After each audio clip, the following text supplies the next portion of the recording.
we're from West Philly, like what are we doing here? And so we, tried to adjust, but it was cultural shock for us, but it was cultural shock for all the students too, the students who were on campus.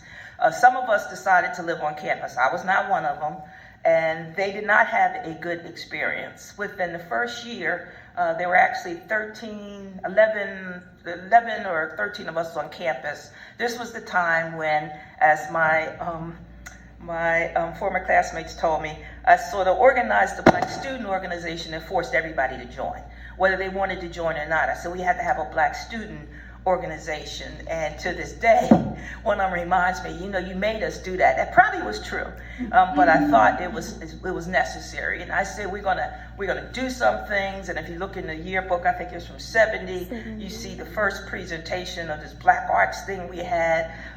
We were carrying on like performers. We were doing all these things to sort of wake up Cabrini. And at the same time, as my classmates told me 10, 15 years later, you scared the hell out of us.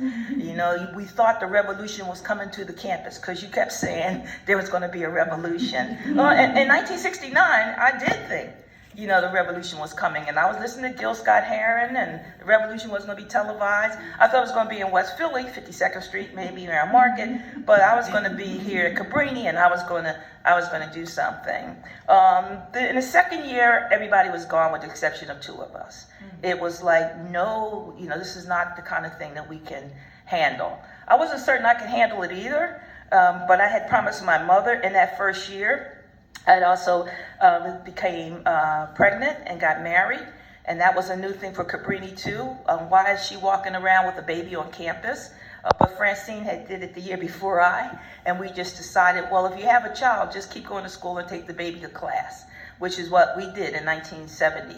And so I said to my mother I would finish college and all that, and so I stayed. Belinda Reid-Merritt, no relation, but she stayed also.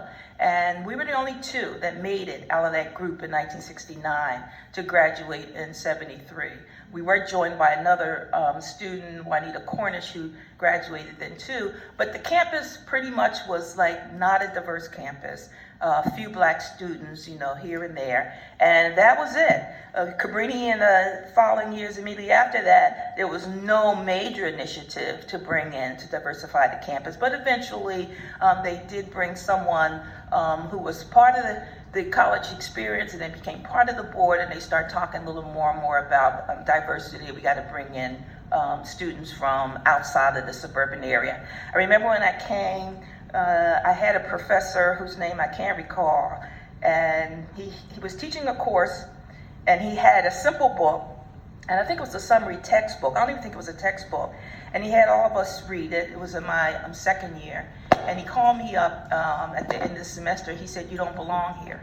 And I felt so offended, like, they telling me I don't belong. And then I must have said something rather sharp to him, like, what are you talking about, whatever the case may be. He said, "You don't belong here because this is a college where Italian families send their girls for a few years before they get married." He said, "This is not a place where people develop into scholars." He said, "You're going to be a scholar."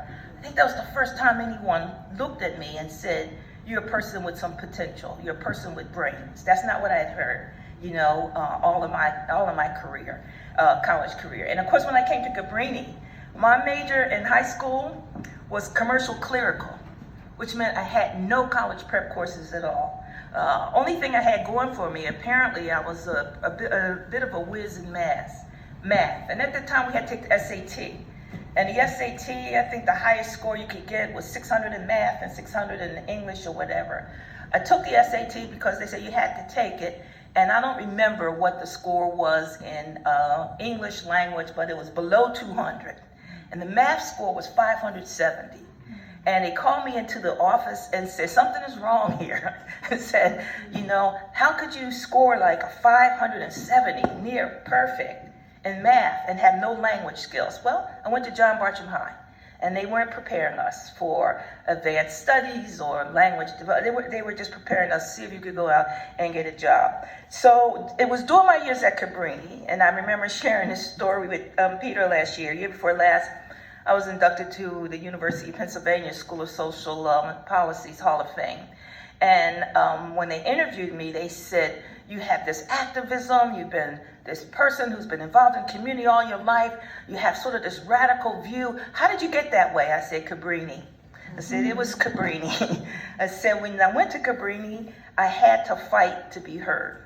I had to challenge instructors, all of whom that by now are gone, which is probably a good thing. I remember a number of times literally taking the chalk out of one of the professor's hands when he was trying to teach a course on social science. And he said, you know, there are classes in America, upper class, middle class, lower class. And I had just read something the night before. And I took the chalk out of his hand and I said, you know, that's true for you. It's not true for us.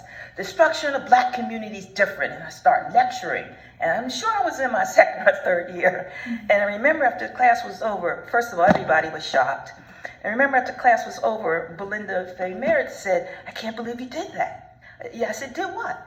She said, you took the chalk out of the professor's hand and started lecturing. I said, so what's wrong with that? You know, to me, it seemed like, you know, why can't I do this? You know, and the reason why I could do it, because I had no understanding of how you were supposed to behave in college. I didn't know about rules. Like, what are you talking about? They had plucked me off of some street in West Philadelphia, plucked me off the stage and said, come here. And I just felt, okay, do whatever you wanted or needed to do. And so while I was at Cabrini, I was able to develop all of those things without boundaries. And before I left, I had another professor, two professors, Carter Craigie and Kathy Daly, both of whom from the very beginning said, you know, you have exceptional ability. By the way, I'm double major while I was here in psychology and social science. And it was a straight A in social science. Of course I was, because they talked about social organization, they talked about family, they talked about community, and I wanted to be a part of all of that. I almost went to school for criminology. I'm influenced by Dr. Daly's experience at University of Pennsylvania, her encouraging me to enter sociology, go get a master's degree. And by the way, I didn't know what that was either.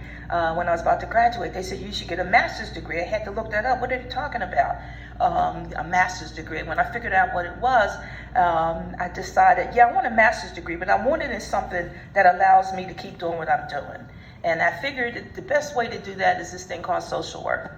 And social work appealed to me because that's the only person I ever saw in my community that tried to help was a social worker, because they were visiting my family. And so I applied to Temple, and Temple took me in, said, we're going to give you a scholarship and we're going to give you a stipend. I had no idea what a stipend was. And then I learned later that they were going to give me money every month. I thought, this is unbelievable. And I'm still in school, which means I could still dance at night, because we were performers, we could dance at night. And oh wow, okay, I'm gonna do all those things. And that's what I decided I wanted to do. But I also decided that the college experience was the best experience I ever had in my life. How could I stay in that mode forever? I only worked for 1 year full time, and that was barely, as a psychiatric social worker in what used to be Philadelphia General Hospital. I worked for 1 year, and within the year, I was on the campus of Temple University, and someone was walking around the campus, and someone pointed him out to me and said, you see that guy over there? He's a professor at this new college. It's called Stockton College. It's down there where you are in South Jersey. So I never heard of that. Never heard of Stockton College. So yeah, he's a professor in social work. So I walked over to him and I said, you're a professor at this place called Stockton? He said, yes. I said, if you ever look for somebody good, it's me. You know, and walked away. And about a year later, he called Temple and asked for the dean.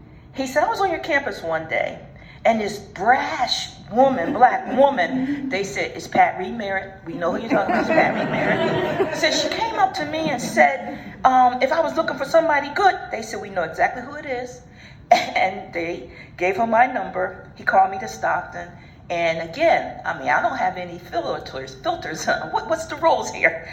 He said, you think you could teach here? Now, at that time, I'm still from West Philly. And I remember he asked me at the end of the interview, you ever hear about a story called Pygmalion? I said, no, what's that? What's that story? He said, you ever see this thing called, this story about how people are transformed, their language and all? I don't know what you're talking about. What you be talking about? I had no idea. And so he was trying to say to me, I think you got it all, but you need to work on some things, right? Because I talked like I was from West Philly, even though I had the Cabrini experience. I wrote like I was from West Philly, like I was from Bartram High with the Cabrini experience. He decided that I was the best person and hired me as an assistant professor there. I was barely 25. I was hired as assistant professor because he refused to have a black woman on the faculty because there were none. He refused to have a black woman on the faculty who was a lecturer. He said if she's going to be here, if she's going to be teaching, she has an MSW, which I did at the time, she has to be an assistant professor. That changed my life in more ways than one. You can't imagine what it's like to be a college professor at the age of 25 from an area like West Philadelphia. And so it disrupted my life in a variety of ways, not all good. At the time, I remember I'm running around thinking, wow, look at this achievement. I'm a college professor. Isn't this great? People in my neighborhood didn't think it was all that great. My husband didn't think it was great. My close friends didn't think it was all that great. It was like, you don't fit here anymore, which for me was a shock because then I had no peers. If I don't fit here, where do I fit? And probably from that point on, I began to ask questions about what happened to black women if they start to achieve. What happens to them? What's their life? What are their lives like? I started thinking about that immediately. When I turned about 30 or so, at the beginning of the computer age, I said, I wonder what happened. And by the time I was 30, I'd also taken over the role of leadership in the social work program. I was a program coordinator. And instead of people celebrating, people were almost in some ways a little hostile. You know, not the people who were acting like mentors to me, who, by the way, was the white Jewish man who found me on Temple's campus and said, you know, I'm going to help you make it. Within 2 years, he said, oh, you got to go get your doctorate. I don't want a doctorate, but this is what you had to go do. I had to go to the University of Pennsylvania. Had all these people surrounding me saying, you're going to be something even more. But they weren't people from my community. They weren't my sisters, my brothers. They weren't black faculty members because there weren't any at the places that I was attending. The first time I encountered a black faculty member was at Temple University, and they played a major role in shaping my life as well. But I found I couldn't find a real peer group, and that disturbed me. And I started thinking about what happened with black women if they become successful. And then I started thinking, well, what happens to black women if they become powerful? And so at the beginning of the computer age, I went to the computer and I put in black females power, and the screen came up blank. It was like, this is an oxymoron. There's no powerful black women. And so from that point on, I started to question, well, aren't there some powerful black women? There were one or two at the time. If you remember, Barbara Jordan, representative from Texas, became a very powerful speaker. There were a couple of people who started to sort of like break the glass ceilings, but there weren't a whole lot of images of powerful black women. There was a person who I wasn't familiar with at that time that people were talking about. They were leaders in the civil rights movement. And for those of you who follow or study what happened on the civil rights movement, that movement is more about powerful men, powerful black men, not powerful black women. Although black women were behind the scenes all the time, doing all the work. And if you heard about an influential woman during that period of time, it was Rosa Parks. But Rosa Parks was the mother of the civil rights movement, and we all know that story. I did not hear too much about Fannie Lou Hamer until later. But then when I heard about Fannie Lou Hamer, I realized the similarities between her life and my life. I mean, I wasn't raised on a plantation, but I was raised in the midst of West Philadelphia's ghetto. And she did do things. She influenced a lot of people. And I thought, wow, that's somebody I'd like to learn more about. And so about 30 years or so ago, I decided I was going to do some research on black women, powerful black women. And for me, the definition of power wasn't influence. Oftentimes, when I have these conversations with my students about, tell me who you think is a powerful black woman, in the past they would say like Michelle Obama. And I would say, okay, so you want to aspire to be like Michelle Obama. Let's think about that. Now, I think Michelle Obama's a wonderful person, wonderful role model. But your aspiration can't be, I hope I marry a man who's president of the United States. You know, it has to be like, you need to be president of the United States.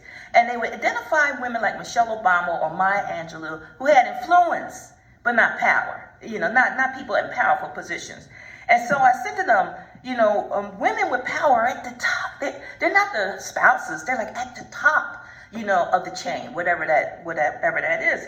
And I started to say, I'm going to investigate the lives of powerful Black women. Women who are not in traditional roles. They're not like the sisters, for example, who are in charge of the all-Black female organizations. Not those women.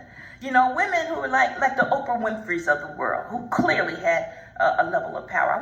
What about the people who are judges? People became Supreme Court judges in their state or attorney generals in their state. People, Emmett Chappelle down in Philadelphia, established the first Black bank in like 80 years in Philadelphia. Her stories doesn't end up all that well. But people who became CEOs of major corporations, who are these women? What are their lives like? And so even though the screen came up blank, I decided to reach out all over the nation, pulled out my copies of Ebony, Essence, Jet magazine, and started looking for identification of who's in power, who's done something successful. I had about 100 or so names. And I said, I'm going to interview these women. I'm going to send them a letter. I'm going to contact them and say, I need to interview you. I'm writing something. I'm writing a book, I said at the time, on powerful Black women and so on and so forth. I thought everybody would jump up and say, yes, come interview me. That didn't happen. And so out of the 100 or so, I only got interviews to about 45, half. Some people would say from a research perspective that wasn't bad, but sort of about half. And that half was a challenge. But a thing sort of turned around for me when I called Reverend Willie Barrow. I don't know if you know who she is, but she was the person, she was from Chicago. She was the person who was literally behind Jesse Jackson, Operation Breadbasket, and Push. She was the organizer. She was the real organizer. And I called her and said, I'd like to interview you. And she said, yeah, come on, fly on out here. And so I flew out to Chicago, and she picked me up and kept me at her house for 3 days. And at that time, she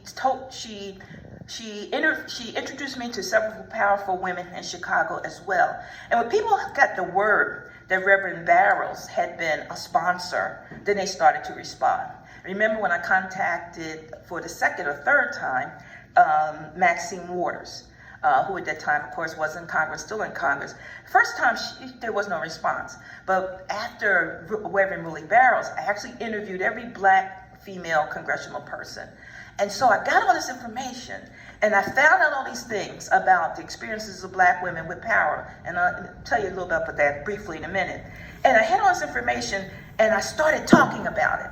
And so I was invited to conferences, and I was talking about sister power, these women with power. They're this, they're that, they're the other. And the internet is, uncontrollable. Someone said already. I heard one of your workshops. God, people record you and put you online.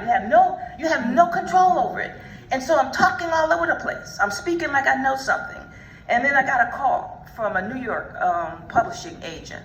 She said, is this Patricia Reid-Merritt? Yes. She said, I understand you know something about powerful Black women. I said, yes, I know something. She said, are you writing a book? I said, yes, I'm writing a book. Now, of course, I don't know anything about writing a book, but I said, yes, I'm writing a book. She said, who's your agent? Well, I don't have an agent right now. I didn't even know what an agent was, right? I don't have an agent right now. She said, I'd like you to come up here in New York and talk to me. I said, okay, maybe I'll see what I can do. And so I didn't know who this woman was. And I called her colleague at Temple. I said, I got this call from Barbara Lowenstein. He said, what? I said, Barbara Lowenstein. He said, do you know who she is? I said, no. He said, she's probably the most influential and powerful literary agent in New York. So I got dressed, got on a train, and went up New York. And I arrived in the office, and to my shock and surprise, all these books that people had heard about, especially Black writers, she's their agent. And so they called me in for an interview, and I'm not familiar with what's happening. And they're saying, tell us about this book. And so I have to fudge it. So I have to act. Well, yes, this book is about powerful women and blah, blah, blah.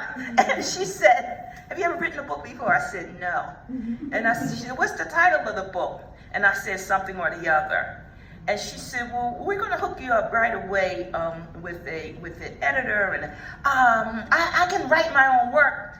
She said, honey, this ain't about you being bright. She said, this is about, can you come up with a trade publication? And if you've never done this before, you have to understand what the process is. I said, okay. She said, we're going to get you a contract. What about 50,000? I said, 50,000 what? You know? She said, that's not enough? $50,000 is not enough? I think that could be enough. I think I could work with $50,000, right? Again, I'm in a state of shock. I don't know what's happening here. I didn't know at the college level, you beg people to publish your work. Nobody pays you to publish your book. So, you know, I started working on it. I said, oh my God, I do have all this information. And as it turned out, someone from Essence was at a workshop that I was doing. They called Barbara Lowenstein, said, you got to get this woman. She's writing this book. It's going to be important, and so on and so forth. So what did I find out? Well, the writing process is very difficult. It's very challenging. And if you're lucky, get a contract and get them to assign you to an editor from the very beginning, because that's what made it work. So I discovered, in talking to these powerful Black women all over the country, that there were some things they had in common. And I had 7 characteristics they had. One, for example, was that they were enriched from a very early age by their family, their church, and their community. These notions that people just pop up overnight and you become successful and powerful are simply not true.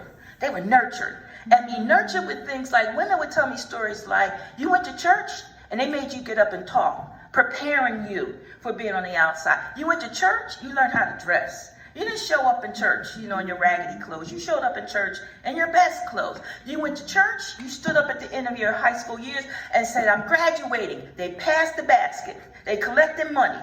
They send you some money to go to college or whatever. Yeah, that's the experience that they had. You in your community, and this is interesting, most of these women grew up in segregated communities, and that's why they were so reinforced. Because their communities told them that they were beautiful, that they were smart, that they could do anything they want. It wasn't when they got outside of their communities they realized, oh, there's some racism going on here and some sexism. But from a very early age, they were enriched by members of their community. One woman said to me, I always thought I was beautiful because everybody told me so. It never occurred to me that I was unattractive, because that's not what my community said. Another thing they had in common is that they had very clearly identifiable goals. They knew they were going somewhere. Sometimes they were identified during their junior high school years, their college years. They knew they were going somewhere. It's like this story, if you've been following Ketanji, yes. I mean, that's not out of the blue. Mm-hmm. She happened to, one of those 4 roommates is one of the girls from Willingboro. That's where I lived and my kids grew up, was one of my daughter's classmates. They said from the very beginning they knew where she was going. And so it was like that. They also didn't have any identity conflicts, and that's important. Sometimes people would say to me, I don't see color. I said, when I walk in the room, if you don't see me as a Black woman, you gotta be blind. You know, you can't separate that from who I am. And the women who were successful had no identity conflicts. They knew they were Black women. They weren't trying to be somebody else. They weren't trying to present an image as I'm just a colorless person. No, it wasn't about that. They also knew that they stood on the shoulders of everybody who struggled before them, both Black folks and women. And so a lot of these women, and virtually all the women I interviewed, they were the first of this, that, and the other. You know, Pamela Carter, the first Black woman in the state of Indiana to become Attorney General. Or the Supreme Court Justice in Illinois, Supreme Court Justice, the CEO of the bank, Emma Chappelle, that I talked about, Mary Hatwood Futrell. She became the first Black woman that was head of a major union, the National Educational Association. She had a budget of millions and millions of dollars at a time when you would think, who would entrust a Black woman, you know, with a $30 million budget? They had extraordinary stories, but they all said the same thing. No one's prepared for a powerful Black woman. And so it does affect who you are individually, personally, and it definitely affects your personal life. Probably one of the more distressing things, they were also profoundly spiritual. You had to be, you all are in Pennsylvania. I don't know if you remember C. Dolores Tucker. C. Dolores Tucker was like the first Black woman who became a Secretary of State here in Pennsylvania. She was one of the persons that I interviewed. During that time, there was a scandal that developed. And it was clearly being circulated that the governor was about to get rid of her. And so they had that Monday morning meeting around the table, and she was the only woman, she was the only black woman. She knew it was about to happen. And so she walked into the meeting, and the governor asked everybody to sit down. And before he got his mouth open, she raised her hand and said, "Let us pray." And so they started to pray. And apparently it rattled the governor and everybody so much, she didn't get fired that day. But what she said is that you have to have this strong sense of spirituality. You always got to feel like God is at your back. And along with that, she said you have to be secure enough. It's like, remember that slogan they used to use for American Express, you never leave home without it. This sense that I got this protection, this spiritual protection. And so if you watch their hearings, remember Cory Booker saying, God's got your back. And so one of the things that black women used was this notion of their religion, their spirituality to get them through. And why did they need that to get them through? One would hope that you rise to the top, and again, you have all these supporters. A lot of them said their rise to the top wasn't because of the members of the black community, because there were no members of the black community in that group. And so they were actually nurtured and cared for by members of the white community. For me, like I said, white Jewish male is the one who wrapped his arms around me, and a white Italian male from Cabrini. This is who you are, this is where you're going to go, you're going to do these things. And so they talked about how that became difficult because you yearn to connect with people who were like you. And the only way you could do that is sort of national or international level, which they eventually did. They also had an agenda, but it was a social agenda that was beyond their personal needs. And they decided or committed themselves to lead in ways that was different from anything they had experienced before. They had to, because you can't come into power and lead like all the previous people in power who were in a position to oppress people like you and others. And so they had to develop their own new way of leadership. They all were successful. Eventually, this book was written, published 25 years ago. At that time, I said there's going to be this wave of black women who's going to inherit power. And of course, the book came out, sold like thousands of copies. It was a bit of a shocker to me as well. And I was on all these interviews all over the TV, radio, everything. And people said, "What makes you think they're going to be powerful black women?" I said, "I'm telling you, this is about what this is about. It's about to happen." And lo and behold, it did. And so if you look at now, if you look at the last 5-10 years, black women have been stepping out as mayors, as congresspeople, certainly as vice president, of the United States. They've become presidents of universities and things that they never imagined they were able to do even 25 years ago. And I would hope that some of them have picked up the copy of Sister Power and reminded themselves that you're here because, as the subtitle of my book says, this is how phenomenal black women are rising to the top. We need you to be a phenomenal black woman, not what I describe in my book as a potentiate. People who inherit power but do nothing with it but use it to reinforce their own individual self-worth or sense of worth or their own individual wealth. And so Sister Power, when I talk about it, I always say, it begins in the realm of the spirit, but it spreads itself to this universal commitment to do the kinds of things that would promote positive and progressive social change in our environment, in our community. And I think that's what most black women in power are attempting to do.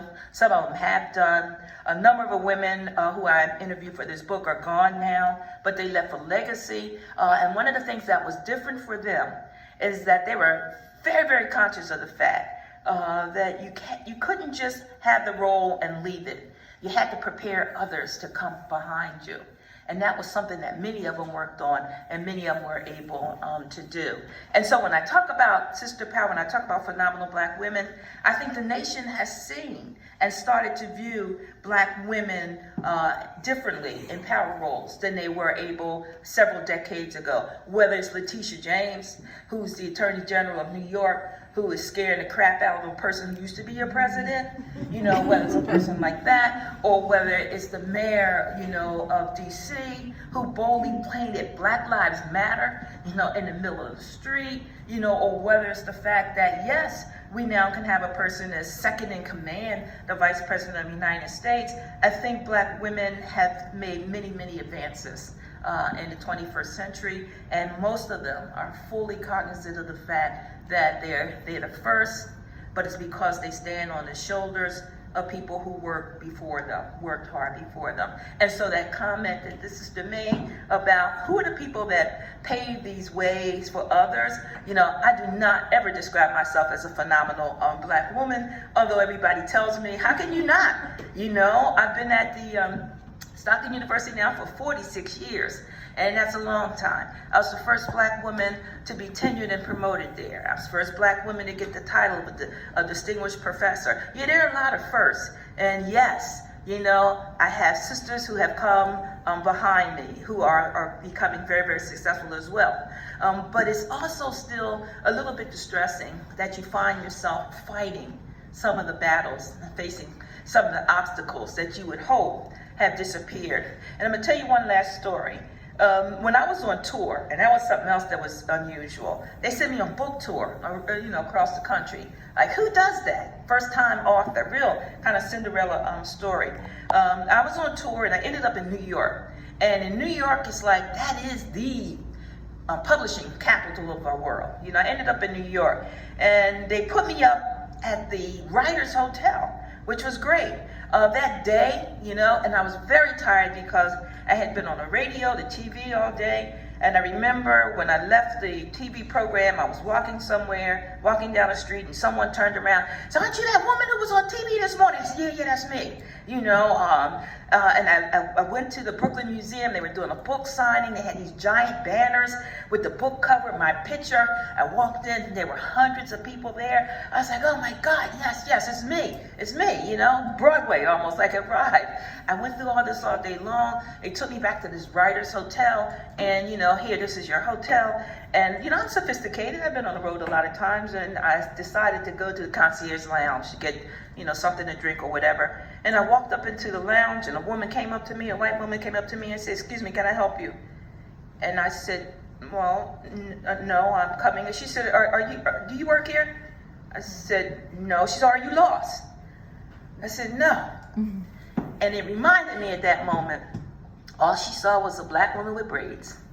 And I couldn't be standing in the fancy hotel, in New York. I had to be there to steal some cheese and a glass of wine or something like that.